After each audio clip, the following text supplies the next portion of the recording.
Hello and welcome to this week's episode of the SLB show. Grant, Louis and Matt all here to discuss what's been going on in British basketball in the SLB. And it's been a pretty busy week.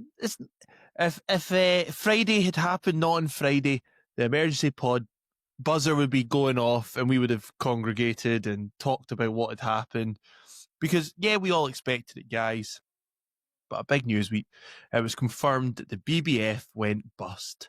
Matt Hardy, thoughts on that one? I don't want to say I called it, but I have said for a long time things are going to get worse before they get better. And whatever the end game is, it kind of needs to happen so we can move forward. So this was probably the most likely end game. Yeah. With seemingly everybody suing everybody else for suing everyone. And yeah, like the BBF, I think Chris Grant when he did like an open letter in The Guardian or whatever it was, he said like, there's no full-time staff and no one works here and there's no money and this is a big job. It's like, well, yeah. And then all of a sudden, of course they can't afford legal fees and all this kind of stuff. No matter how much serious injections of cash GBBL have given them, this is all guesswork. I don't know how much money has changed hands for what. But yeah, I mean, there are going to be people who worked for British basketball who have probably maybe lost their job or have been seriously impacted with this liquidation. So I don't want to take it lightly. But on the other hand, I'm not sure how much changes because it feels like what the BBF could do or were doing seems like an ever reducing number of things. Like, so, they're here to license the league. And then FIBA comes around and goes, that's not what you do. That's not what what are you on about? So yeah, it's very strange. And then even putting on, like, obviously the most immediate thing is putting on national team fixtures. But it feels like for a long time, they've kind of been sort of seeding that out to the Newcastle Eagles on the men's side, at least. So it's not like they were doing a lot of that.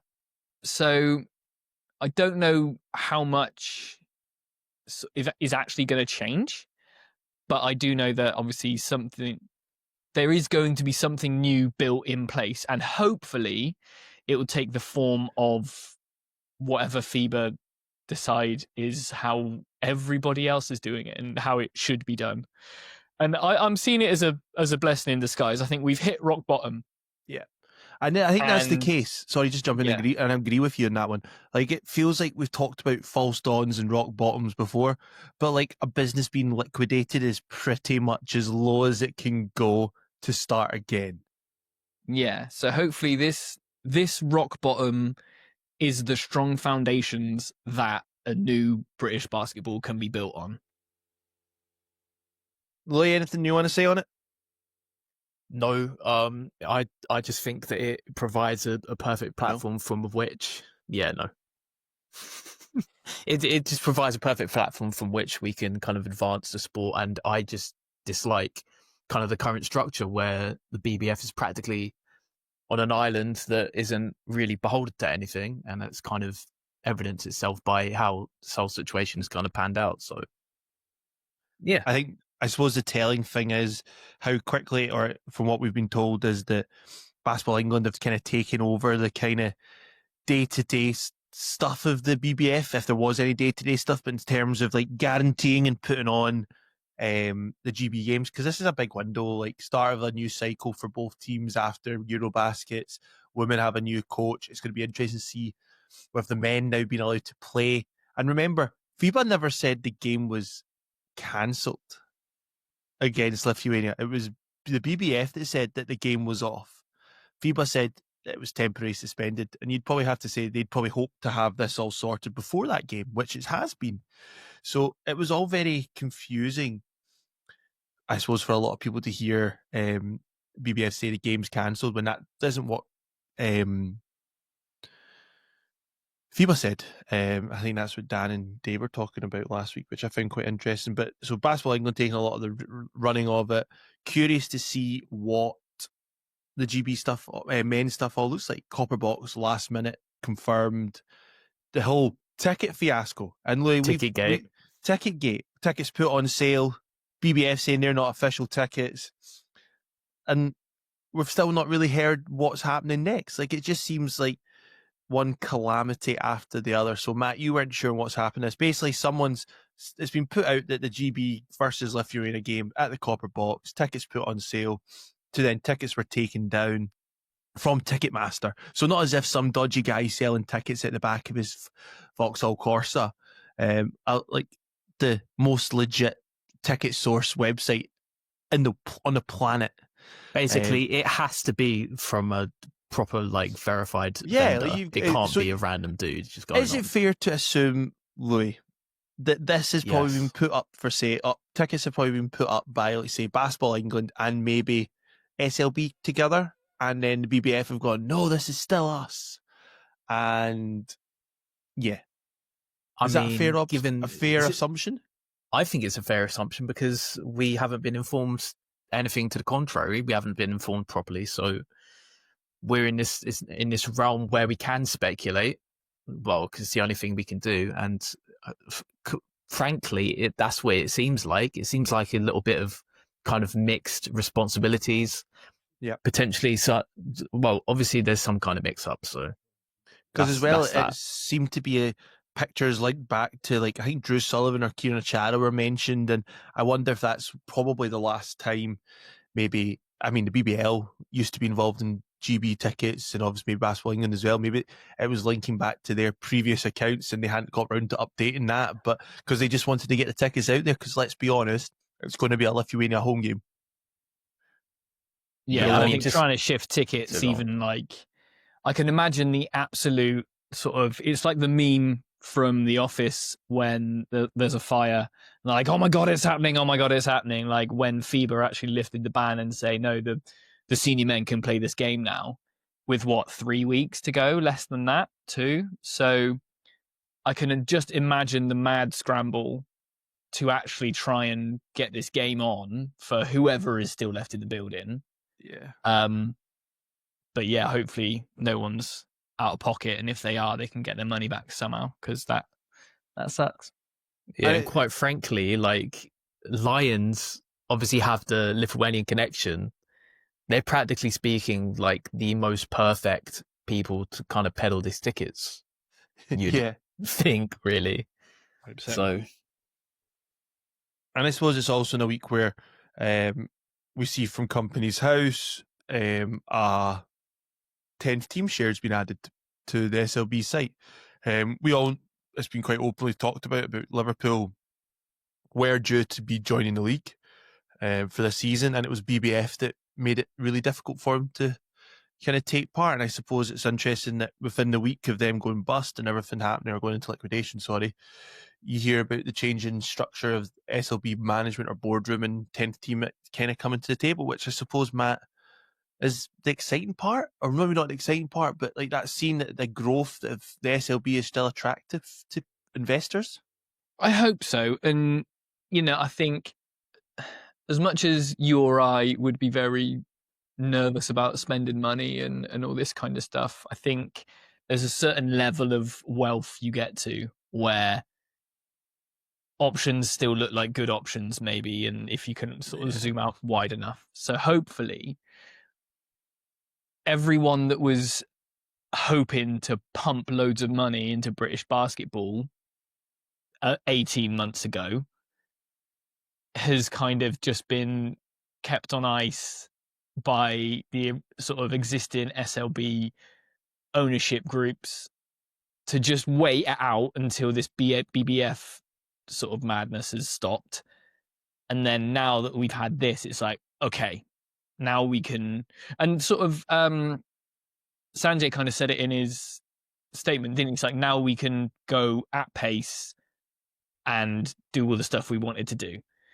So hopefully that means, we can kind of put this behind us. And not only does it mean, for the kind of geeky, nerdy stuff that we like about governance and structures and pyramids and pathways and stuff like that. Not only does that going to start going on, but the actual end product of the professional side, being the SLB, can also take a step forward. And whether that be new teams like Liverpool, if that is the thing, or more, who knows? These rumored Man United and London teams in NBA Europe have to play in a domestic league. Yep. So is that going to then take it from all of a sudden it's 9, but then 10 with Liverpool, but then 12 with these other NBA Europe teams?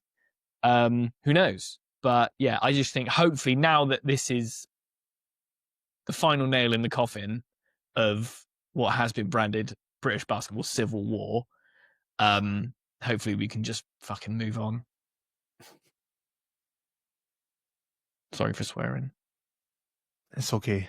It's allowed. It's after 9 o'clock. Yes. And I suppose hot off that kind of news, we've been joking and saying how amazing would it be to have like an SLB video game.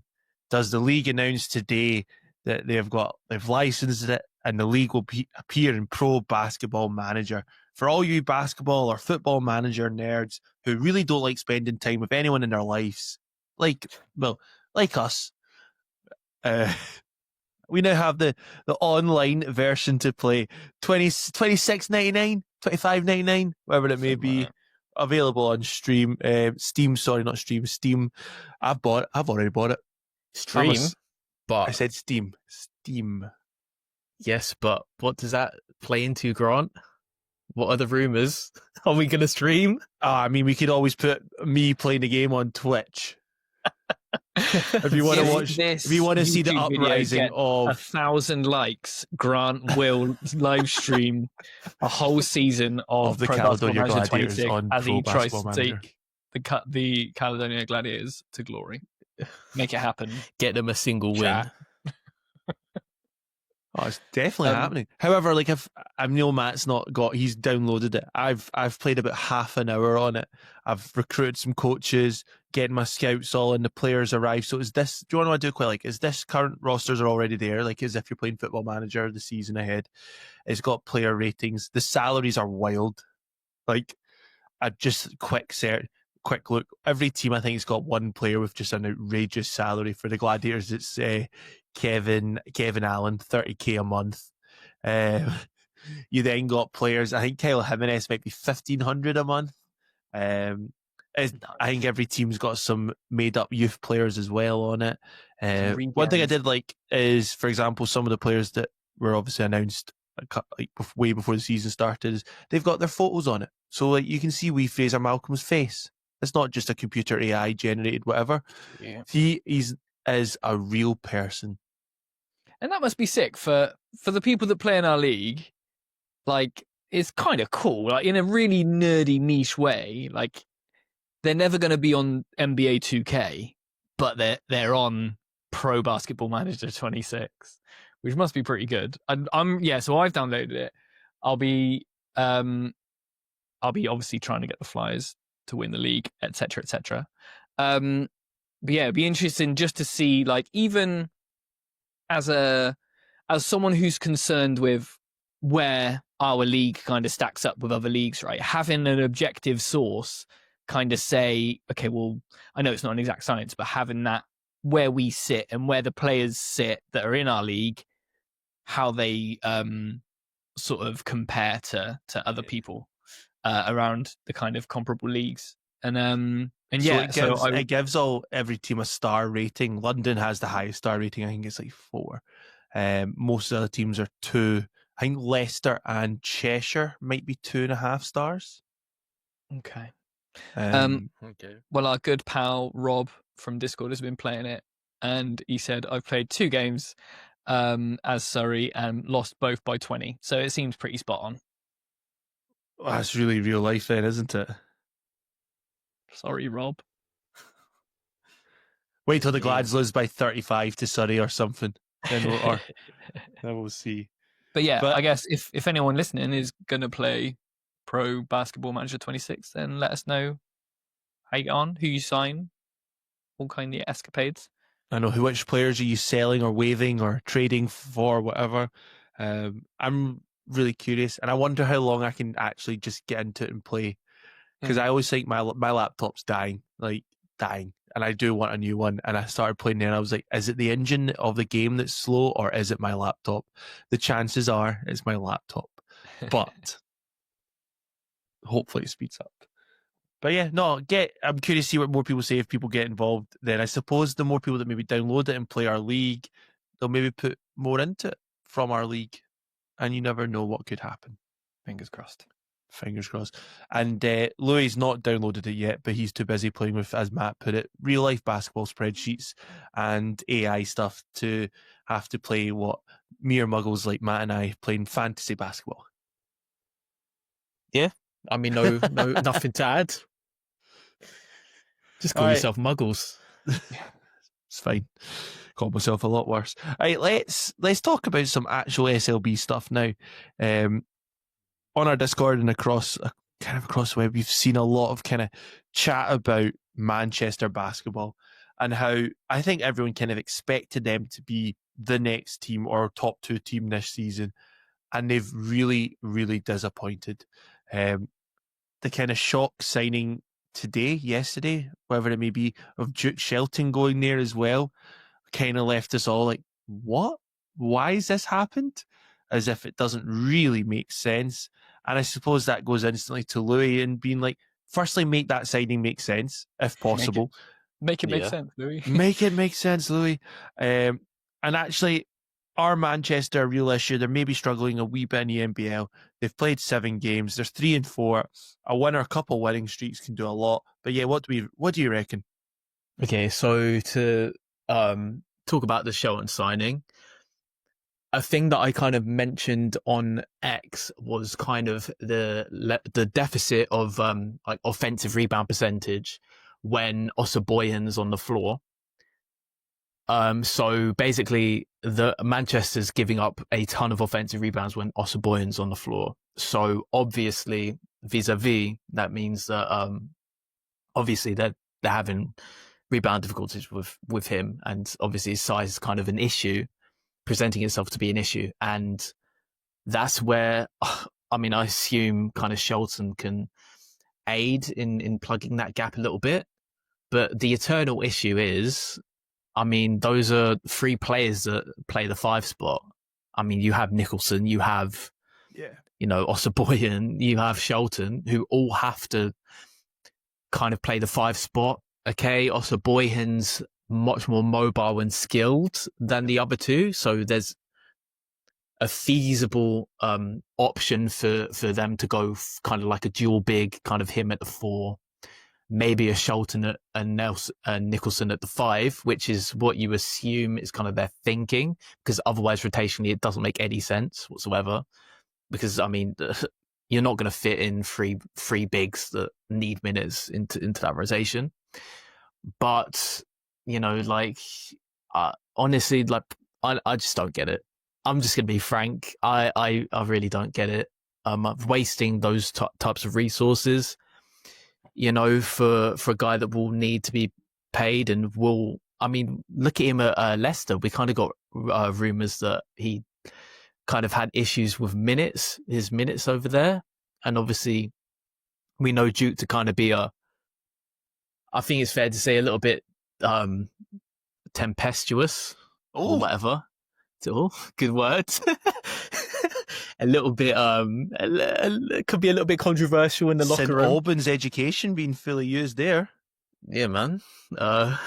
St. Albans born and bred, but yeah, like it just doesn't really make sense. And like, okay, so a thing that I mentioned was, if you are having issues with the 5 spot, because obviously they're both, Nicholson and Osaboyan are both import bigs.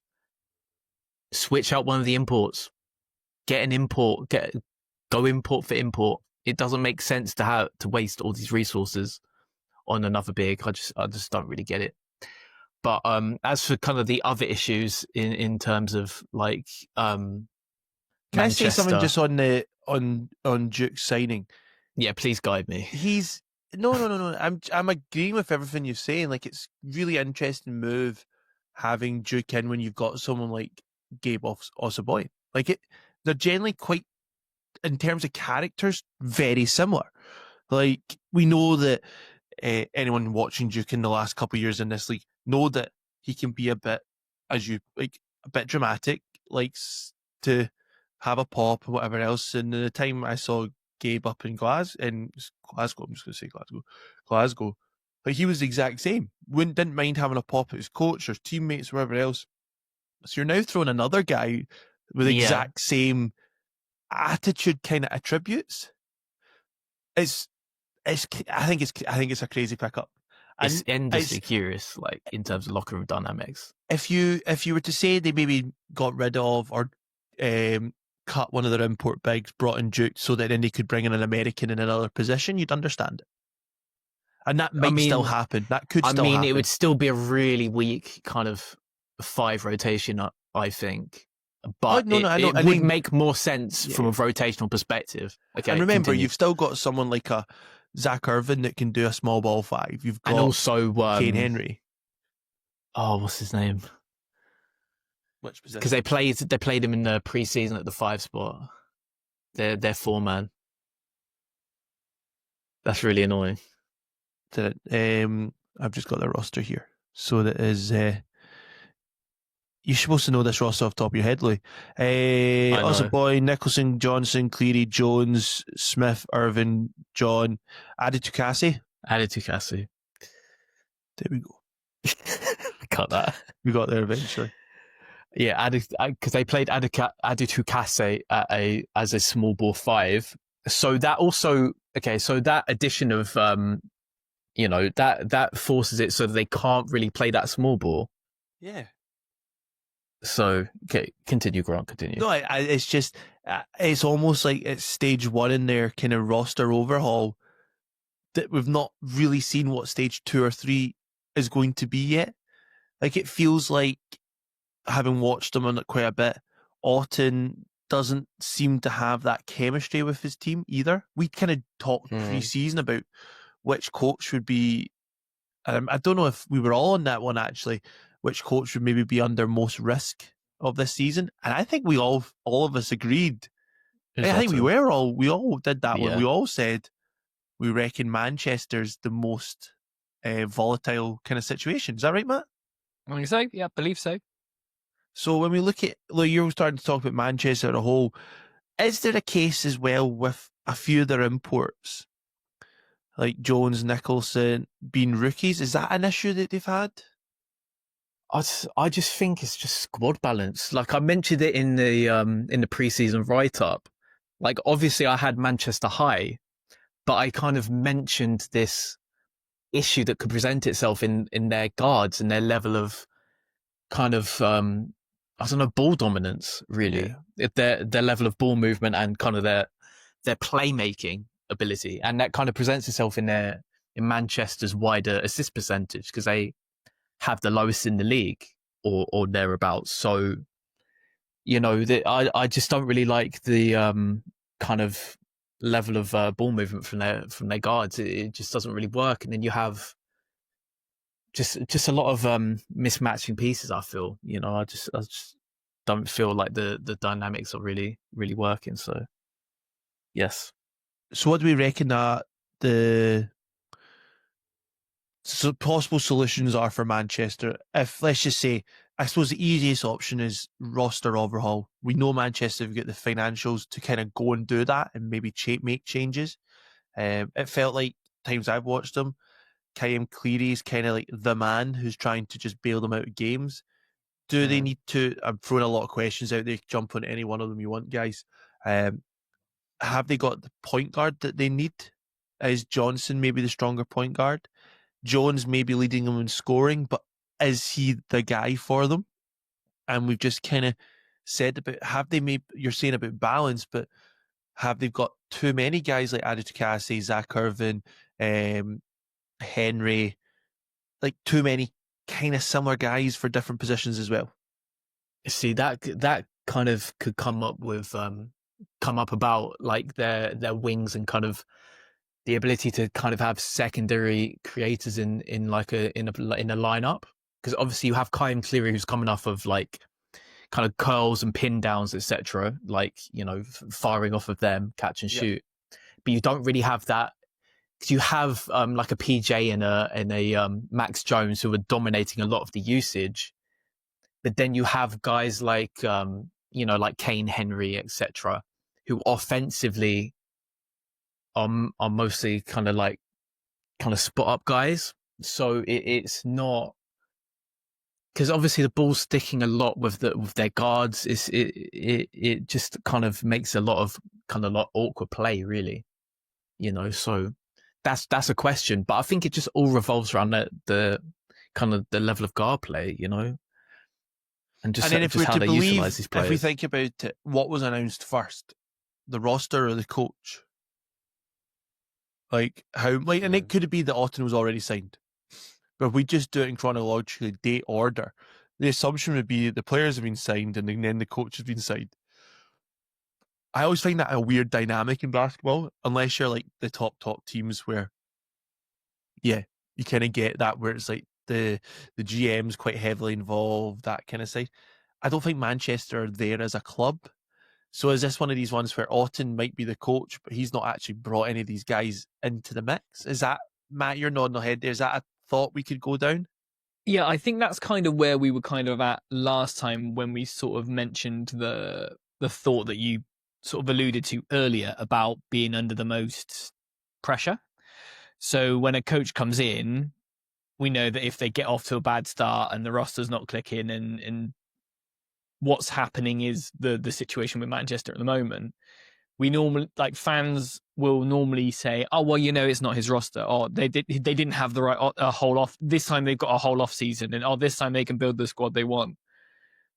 But it's always been balancing that patience with new moneyed ownership, which presumably will want a return on the money they're pumping in.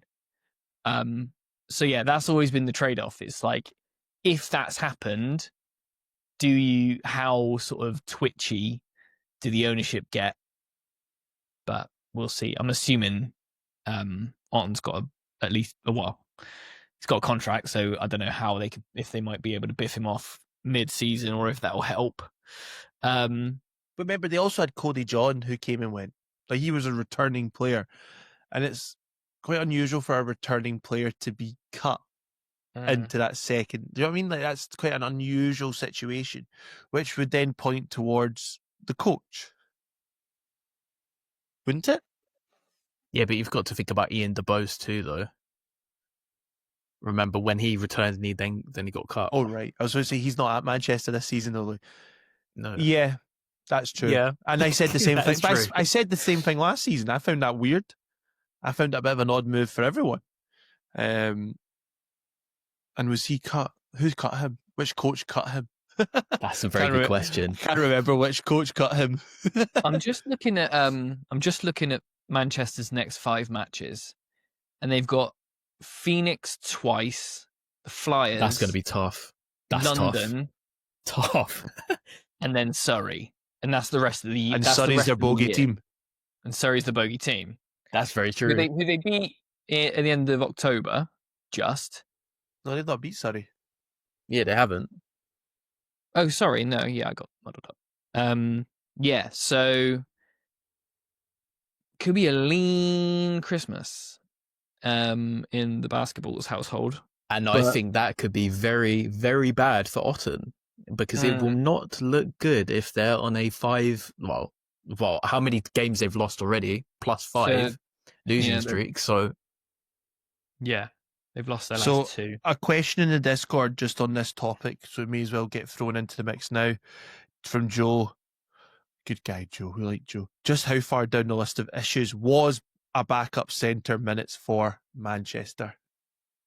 It wasn't an issue at all, and I don't get why they corrected it, because especially a backup centre who reportedly got cut and then said, "Oh well, I'm going to go to Europe to get more minutes," and then he's come into the same league to get Manchester playing the NBL, maybe. Yeah, who knows? But sorry, Lou. No, that was perfect. That was a perfect response, Matt. Thank you. That was better than anything I could have come up with. But it's just an odd one. And I suppose this is where, and maybe a similar situation to the Gladiators last season, having new owners, you might get that first season bounce, second season bounce, but actually all it does is enhance the expectations and pressures.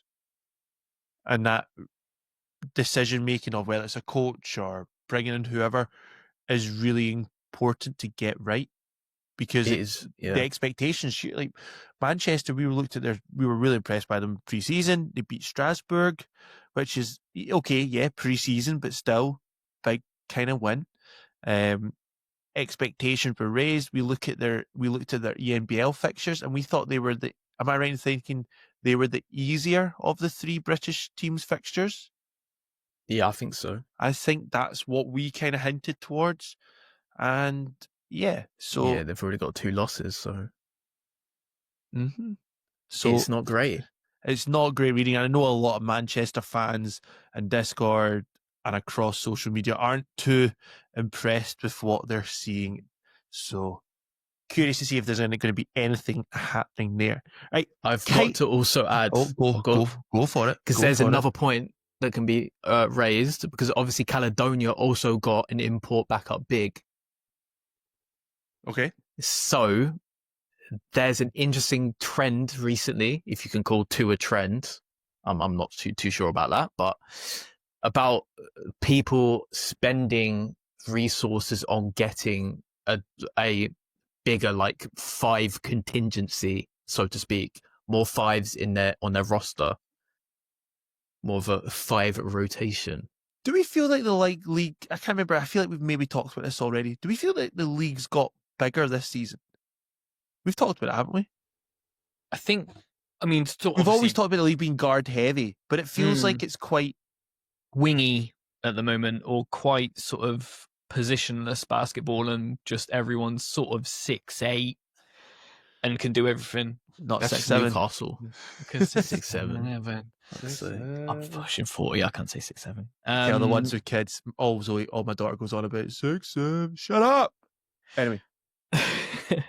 But yeah, I don't know. Louis is far more qualified to discuss that. But yeah, I think like there was always a bit of, maybe it kind of goes in waves. I remember as the Flyers, there was like the Brad Green season, which I remember vividly. And then every sort of 5 that you put from that afterwards is going to be a step down in terms of size. Because I think we tried that with the first EMBL season was the Brad Green season. So it was like, let's get a big lump to play Europe.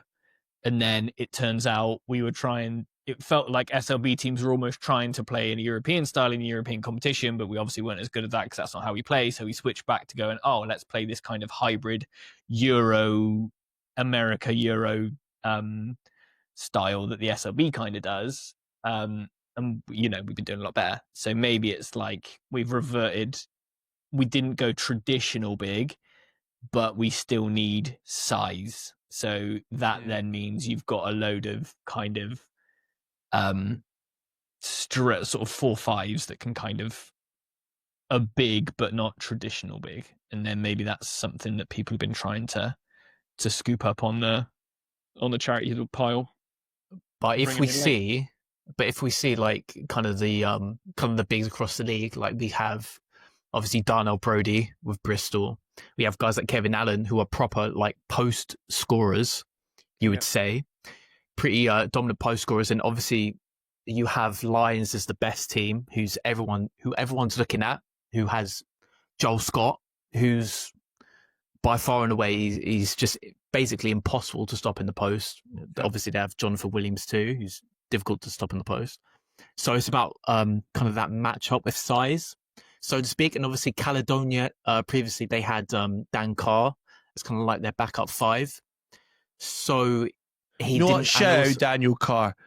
Go on. You know what? Give him the 12 shout. minutes, 10 points, 4 rebounds, 1 assist, 2 from 3. You know what? Professional highs across the board. I think that's quite cool. And a blowout defeat. But anyway, continue. Shout out to the man, Dan Carr. But obviously that's more of a what Johnny's wanting is more of that size at that 5 spot continuously, so he can swap out Kevin Allen for another sized 5-man, because obviously he wants to play a lot of inside out, whereas obviously who he replaced was obviously a 4-5 that could stretch the floor, in Dalen. But obviously he's wanting more of that kind of Kevin Allen dynamic with kind of like an inside post player, kind of pick and roll guy who can kind of, from the inside kick the ball out. So yes, that's kind of my point. And there we go. One final thing I'll say about Otten and Manchester, just to circle back to where it was, is I think he comes to the league. I was just looking up what his record was at the Oberwort Gunners in Austria.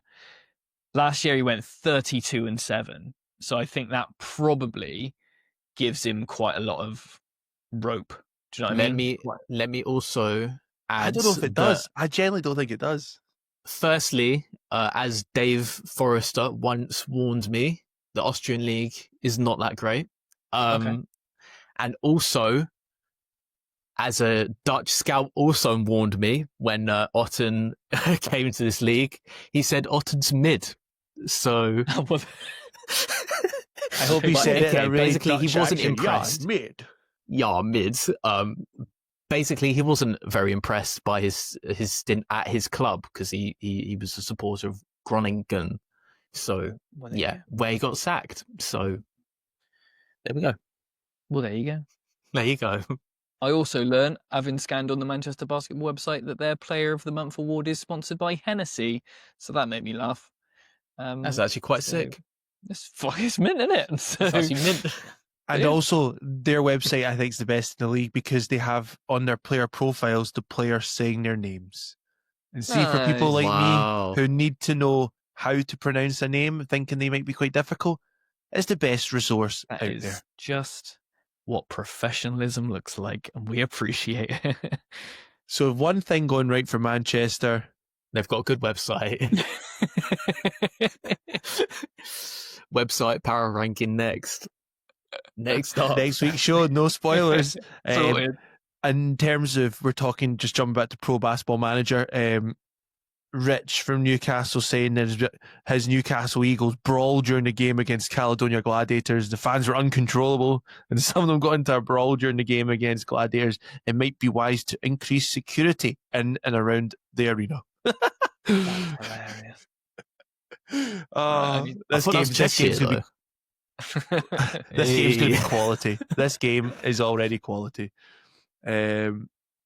Delighted. Anyway, staying kind of, I suppose, with Manchester, it was reported across the weekend, I suppose, and confirmed in the Manchester Evening News, MEN, that it looks like Man United are going to be the football team involved with NBA Europe.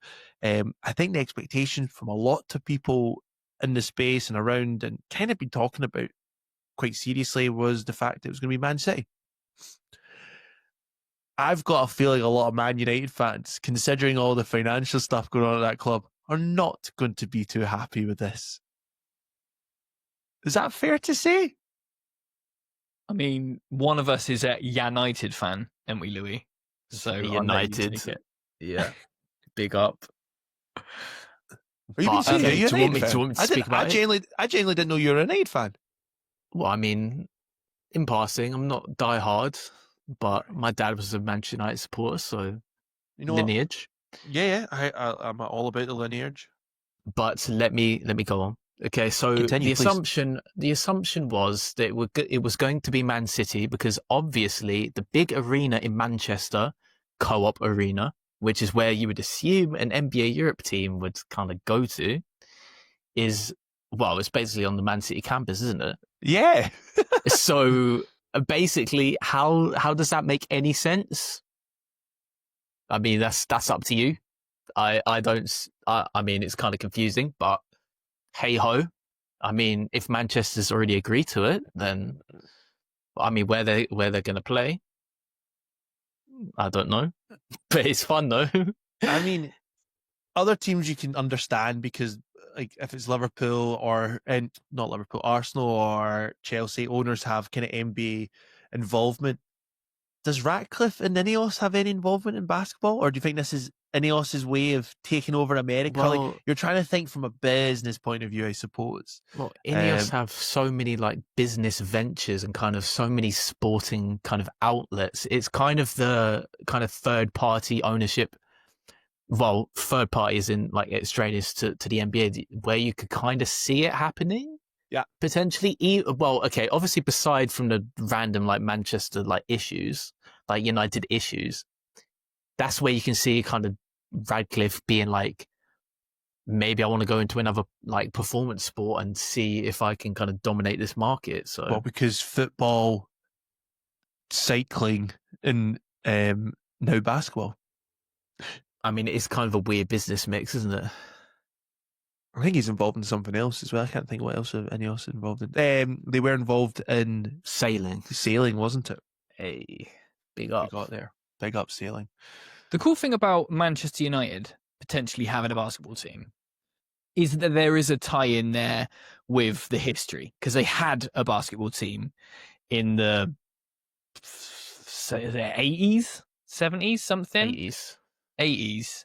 Thank you, Rob, from our Discord. Thank you, Rob, from Discord. But yeah, like, I think John Amici, a young John Amici played for him. But I think Fergie then went, why the fuck are we playing, spending money on basketball?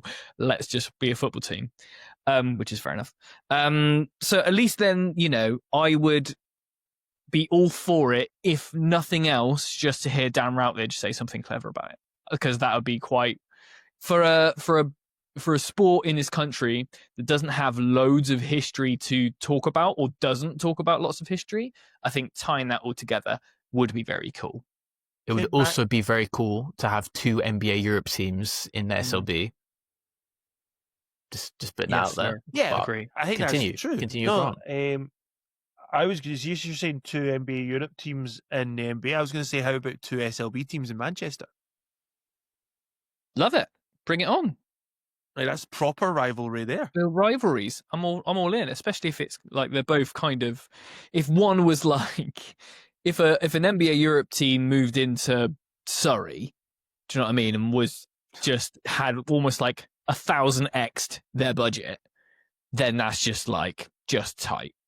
But if Manchester, if the basketballs have like a good solid sort of financial ownership, and then Man United obviously have money, allegedly, then that's kind of tees up quite an interesting rivalry. And also, you've got to think about that area, because obviously we have Liverpool coming through, Cheshire. Yeah. So that creates a lot of rivalry opportunities, and that creates more of like an interest in each game, really.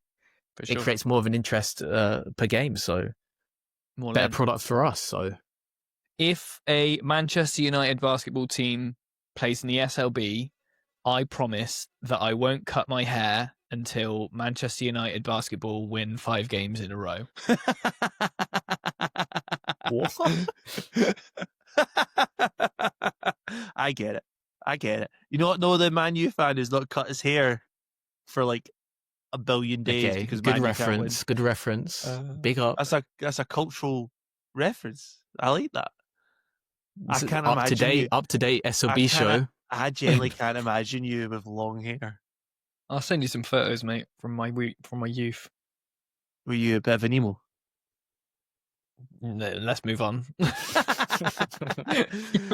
I suppose when NBA Europe is happening, NBA Europe is coming eventually. You've got to say a lot of it hinges on Real Madrid, but the things you hear are kind of like, it's happening, it's done and dusted. It'll be interesting to see the kind of ramifications across the basketball world and where it kind of fits into the hierarchy of basketball. Like, the NBA as an entity are looking to catch up, I suppose, with the NFL, because the NFL just dwarfs them now in a lot of things. The only 2 markets in the States that they legitimately could expand into are Vegas and Seattle. Outside of that, the NBA doesn't really have a big enough market. I also heard there's a bit of chat that the Pelicans might lose their franchise, or the New Orleans, sorry, could lose their franchise, and apparently the owners have like totally stopped investing into everything. Like there's no ticketing plan, marketing plan, promotion at all, anything. New Orleans, so maybe they'll get moved. So instead of 32 teams, they might just move teams within, which would be a bit interesting. So where the NBA looking, and it felt like when they did the Basketball Africa League, that was them dabbling into other leagues to check to see how it kind of worked. That was almost a test case, because then NBA Europe, if they're going to get all the money men involved as well, I feel like it's going to work. No, like am I the only one that thinks that NBA Europe will work really well? I mean, there's so many questions, aren't there? Like Yeah. my eternal question is kind of like the product argument and kind of name brand loyalty versus the league loyalty, so to speak. So if there is an NBA Europe, for instance, let's say the Manchester team, will people go to that Manchester game if there aren't NBA athletes there?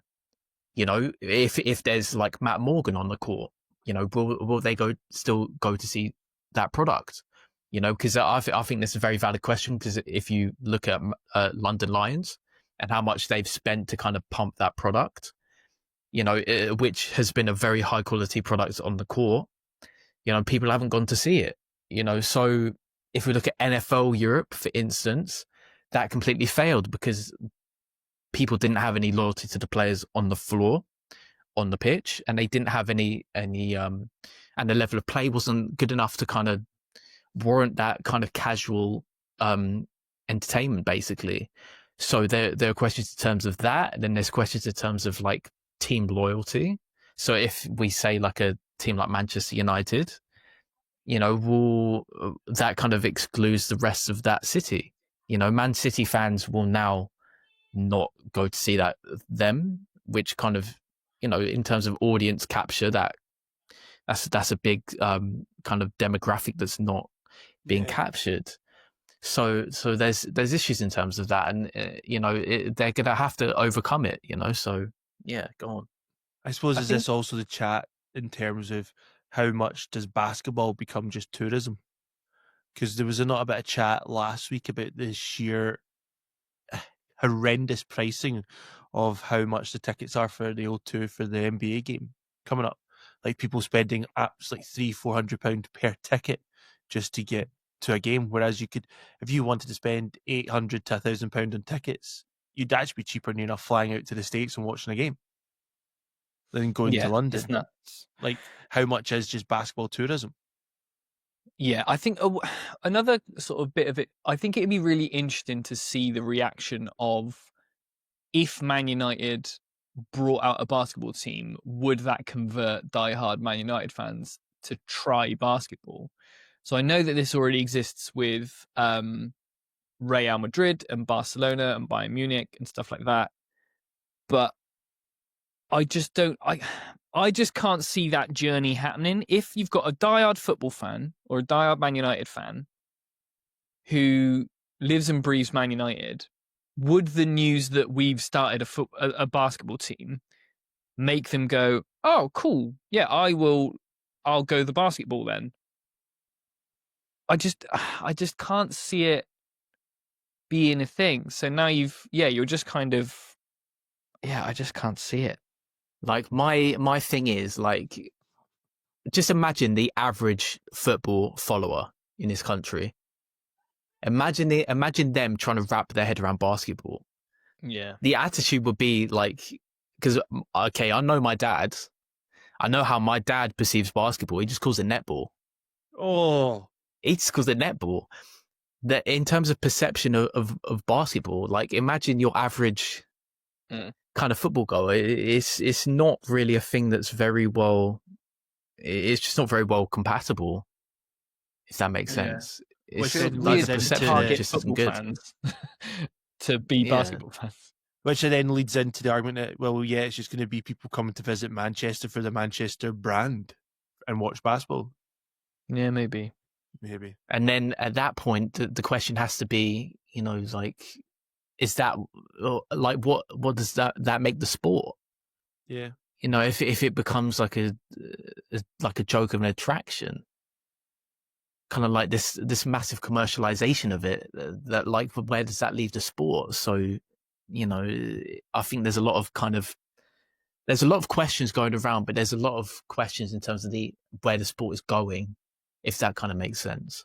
Like kind of like the ethical side of it too. So There is a universe where Man United start a basketball team and they can almost do a Manchester basketball where they kind of do cheap tickets to pack it out and by accident create a load of really avid basketball fans.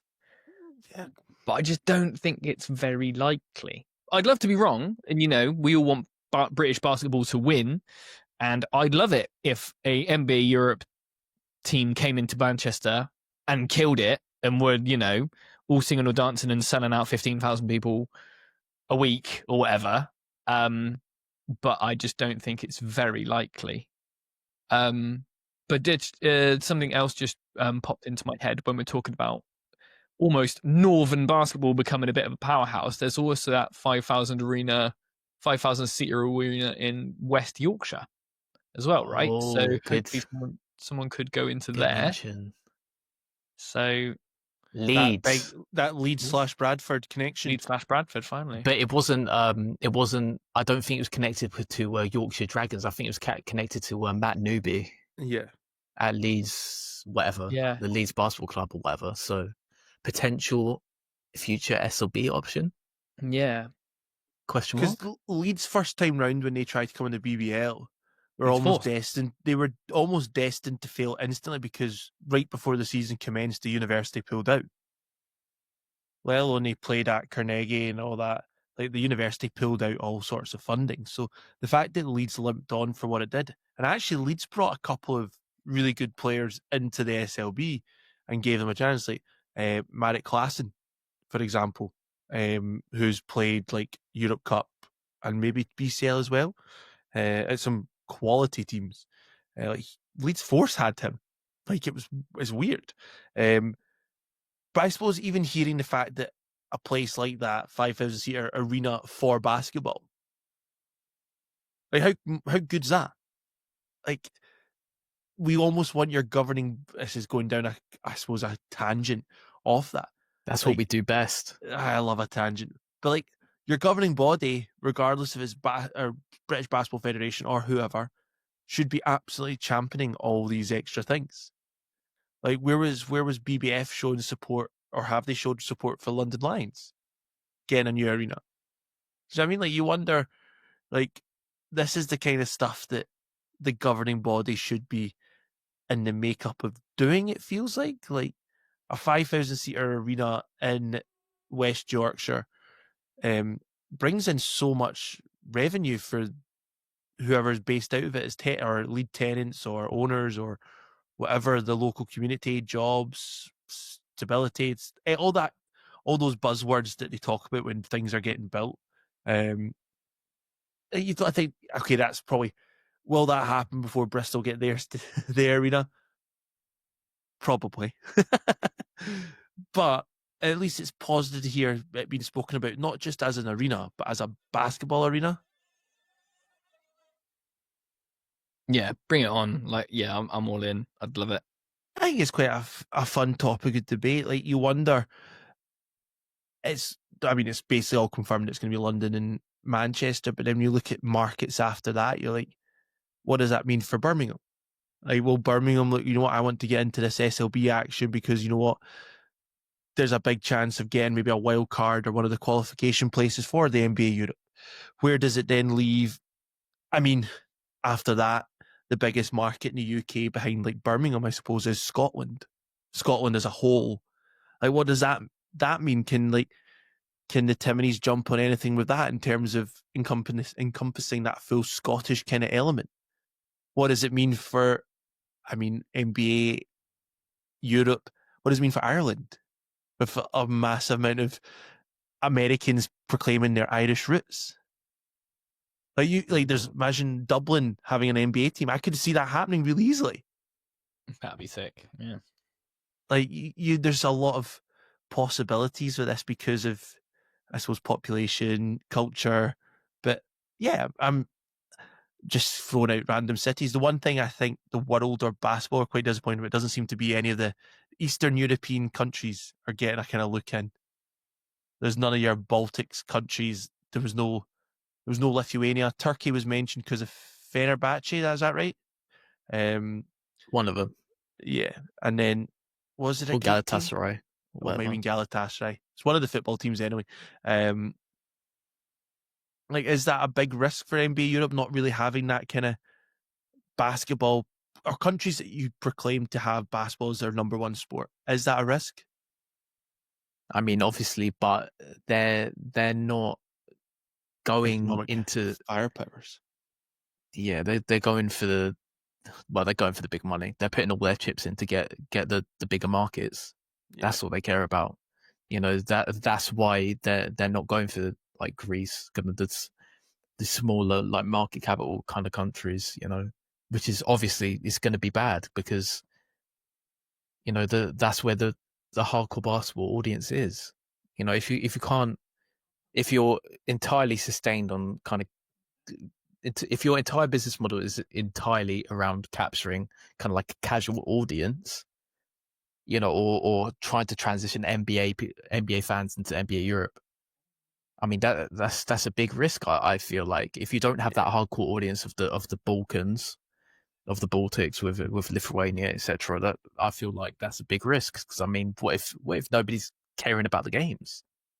Yeah. So of the 12 that have been sort of spoken about already, there's 2 UK, 2 in Italy, 2 in Spain, 2 in France, 2 in Germany, then 1 in Greece, 1 in Turkey. So if their whole thing is to try and get the fever pitch like EuroLeague atmosphere, they've got absolutely like there's none of the Serbia teams or like Lithuania, as we've said. There's like, yeah, it's just Pro sandwich brigade,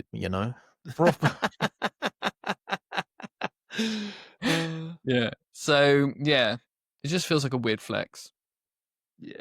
All right, let's finish off talking about some SLB. Let's make some, as the website decided to freeze on me. Let's make some predictions. We've not done that for a few weeks. Let's just finish talking about our own domestic game, I suppose. We have got, what's the date today? Oh wow, we've got quite a lot of games next week. 1, 2, 3, 4, 5, 6 games next week. That's ridiculous. I'm saying that's quite a lot. All right, let's have a guesstimate. Probably, you know what? Top of the table clash next Friday night. Bristol Flyers hosting the London Lions. Who's going first? Is this going to be the one where London's undefeated streak ends at the Wise Arena? Or is it still called the Wise? What's it called now? SGS. SGS, sorry. SGS Filton College Wise Campus or something. Other sponsors are available. What's Lions? Are they playing in Europe that week? Flyers playing in Europe? Does it matter? For the sake of argument, maybe, but no. I mean, Lions have finally welcomed Mike Sell. Mike Sell. That's not his name. Mike Sell, sorry. Into their rotation, and like I watched the end of that game, and I was just like, oh, he's a really smooth shooter. I'm like, oh no, this is what Louis said exactly about him. Right. They've just upgraded. Shit. I mean, yeah, it's, if you go against the Lions, you're just an idiot, aren't you? Like, there is no precedent. So Matt thinks the Bristol Flyers are winning. No, yeah, give me Lions. Louis? By 4. Ooh, 4. Yeah. Okay, give me Lions, obviously. Yeah, I'm going Lions too. Second game on the slate, Riders hosting the Gladiators. Is the question what version of each team shows up? We've seen both the good and the bad from both. Yeah. But Is it Riders at possible home. somehow Riders both at teams home. lose? I don't know. Riders at home always play really well against the Gladiators. I'm going I mean, Riders. the question is whether Leicester's big is back yet. I mean, they do have Menzies, so I mean, yeah. I mean that kills Kevin Allen basically. So he's still going to get like 15 points, but yeah, it's how that then impacts the rest of the Gladiators' offense. Which Surrey were awesome. Surrey fans, we talked about you last week about what can we expect from Surrey, and yeah, they answered. Let's be honest. Surrey were very good. But anyway, okay, third game. We all saying Leicester in that one, Matt Hardy? We're all in agreement. Yes, please. Next game on the slate, Ballers versus Phoenix. Give me Manchester. Oh, Phoenix. I'm going Phoenix as well. Final game on Friday night, Eagles hosting 89ers. This could be a fun game. Eagles. Yeah. Eagles were really banged up on Friday, though. I'm going to go Surrey. Screw it. Going Surrey. Matthew? Yeah, I'm going to zag. Give me Surrey.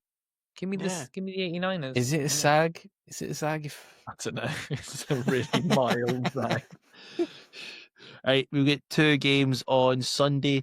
London hosting Newcastle. London. Next. London. And then final game, I suppose, is this second versus third? Cheshire Phoenix hosting Bristol Flyers. I just don't see Cheshire losing at home. Give me Flyers. Louis, Yeah, deciding vote? I'll say Cheshire. Yeah. What did you say? Nothing. What did you say? We can move on. We We can move on. Fair I'll enough. blame We were after. recording it. For only recording all the words we were saying. I say second v third. Sharks are actually sitting on a 7-4, sitting second. The Flyers on 9 games, 6-3. Cheshire 5-5. The Sharks beginning to go on a bit of a run. Louis, do you want to say anything about your favourite player in the world, Nick Kern? No words. He's doing this. He's doing the talking on the court. So yeah, he's looked good the last few weeks. Sheffield still banged up. How mad is the thing? Mervyn James, last point.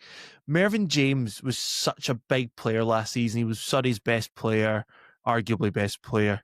Signed for Sheffield on the back of the TBT tournament. He was the blood clot, wasn't he, in his leg? yeah. Like, I'm just curious to see. They could do with the body right now with all the injuries, I suppose. I'm just so curious to see when or if he plays this year.